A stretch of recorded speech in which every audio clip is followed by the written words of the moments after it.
Minneapolis is burning with anger again. As night falls, bonfires light up city streets and chants echo outside a federal building at the center of a growing national storm. What began as protests against immigration enforcement has now hardened into open defiance of federal authority. And as police step back, protesters are daring the state to respond, again and again. On Saturday night, protesters returned to the streets of Minneapolis, this time with fire. Outside the Bishop Henry Whipple Federal Building, demonstrators lit bonfires, chanting against immigration and customs enforcement. When law enforcement arrived, flames were briefly extinguished, but as officers pulled back, the fires were lit again, a visible signal of defiance. These protests are fueled by two recent shootings involving ICE agents in the city. One person is dead, another is recovering from a gunshot wound. Each incident has intensified distrust and anger, turning immigration enforcement into the flashpoint of a wider confrontation between federal power and local resistance. Authorities say the most recent shooting happened during a traffic stop. A Venezuelan man allegedly tried to flee, while officers reported being attacked. An ICE agent opened fire, striking the man in the leg. He was hospitalized with non-life-threatening injuries. Two others were arrested at the scene. Days earlier, another incident pushed tensions over the edge. 37-year-old Renee Nicole Good was shot dead by an ICE agent in Minneapolis. Homeland Security Secretary Kristi Noem defended the officer, saying Good had weaponized her vehicle. U.S. President Donald Trump called her very disorderly. Protesters called it an execution. Minnesota's leadership has hit back with fury. Governor Tim Walz, his voice shaking with outrage, urged Minnesotans not to believe this propaganda machine, rejecting federal narratives and warning that Washington's actions threaten local rights and safety. The standoff has now exploded into the courts, with the state filing a bold lawsuit against the Department of Homeland Security to block federal enforcement operations now sweeping across Minnesota. A legal salvo that escalates the clash from chaotic streets to constitutional battle lines. Hey! Stop kneeing him in the face! That's his face! Stop it! Behind closed doors in Washington, D.C., something unusual is happening inside Donald Trump's inner circle. For the first time since returning to the White House, some of the president's own advisors are quietly questioning the optics of his aggressive immigration crackdown.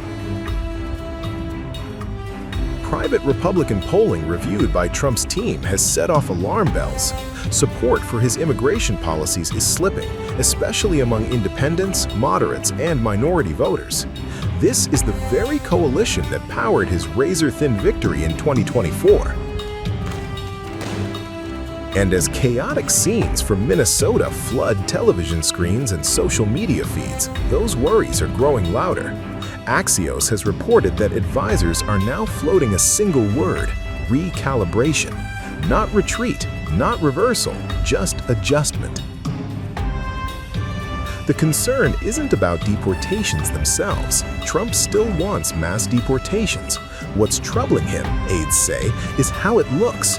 Masked agents, chaotic raids, viral videos that dominate headlines and drown out the White House's messaging on inflation and cost of living issues, topics Republicans believe resonate far more with voters ahead of the midterms.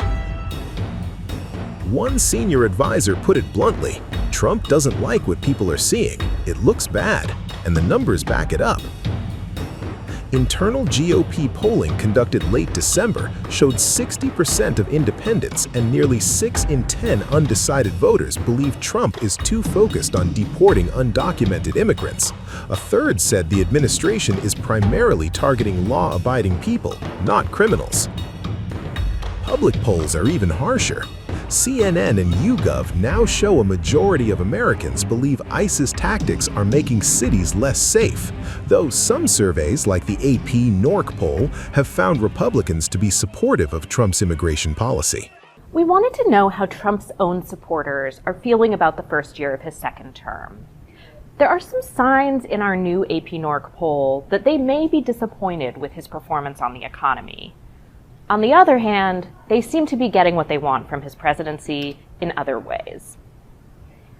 The poll found that only about half of Republicans say that Trump has done more to help on cost of living since he took office, which was a key campaign promise. That's not an especially promising sign, given that when we asked them about his first term 2 years ago, the vast majority of Republicans said that he helped on this issue. So that's a sign that he may not be living up to expectations. But for the most part, Republicans do seem happy. We heard in follow-up interviews that they're willing to give him the benefit of the doubt on the economy and let him take some more time to figure that out. About 8 in 10 Republicans approve of the way the president is handling his job overall, and for the most part, they seem happy with his performance on immigration.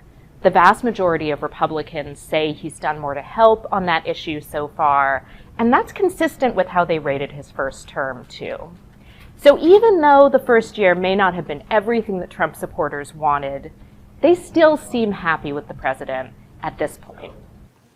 If Republicans lose their slim House majority in November, Trump enters his final 2 years as a lame duck, and by his own admission, potentially facing a third impeachment. Even longtime allies are speaking out. Podcaster Joe Rogan, who endorsed Trump just before the presidential election in 2024, warned of militarized groups roaming the streets, asking whether America is drifting toward papers, please policing. Meanwhile, friction is exploding on the ground. ICE faces resistance in sanctuary cities like Minneapolis and St. Paul, where local officials refuse to cooperate. Minnesota's Governor Tim Walz has encouraged peaceful protests. The state is now suing to block the federal crackdown. Donald Trump wants this chaos. He wants confusion. And yes, he wants more violence on our streets. We cannot give him what he wants. We must protest loudly, urgently, but also peacefully. But the White House's response remains escalation. Trump has threatened to invoke the Insurrection Act. More federal agents are being sent in. There's 3 sections to the Insurrection Act. The first section says, if the governor requests the assistance of federal troops, the president may deploy them. The second one, and I want to get the language just so I don't say it wrong, the second section of the Insurrection Act says that the president can deploy federal troops even against the state's wishes in order to, quote, enforce the laws or to suppress rebellion against the U.S. government. There is no question that the President of the United States can use the Insurrection Act as legal authority to call out National Guard troops. The last time this was done was in 1992 by George Herbert Walker Bush because of the riots in LA. The second question, though, is what can they do once they're there? And my response is they can't do very much because they cannot engage in law enforcement. White House Deputy Chief of Staff Stephen Miller and Homeland Security Secretary Kristi Noem remain firmly in charge, with Trump's full backing. Can this hardline strategy win the war against illegal immigration without losing the voters who decide the next election?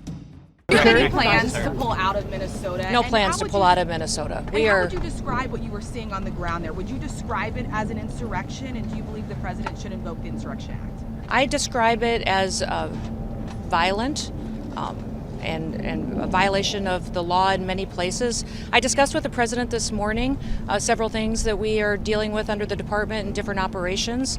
We did discuss the Insurrection Act. He certainly has the constitutional authority to utilize that.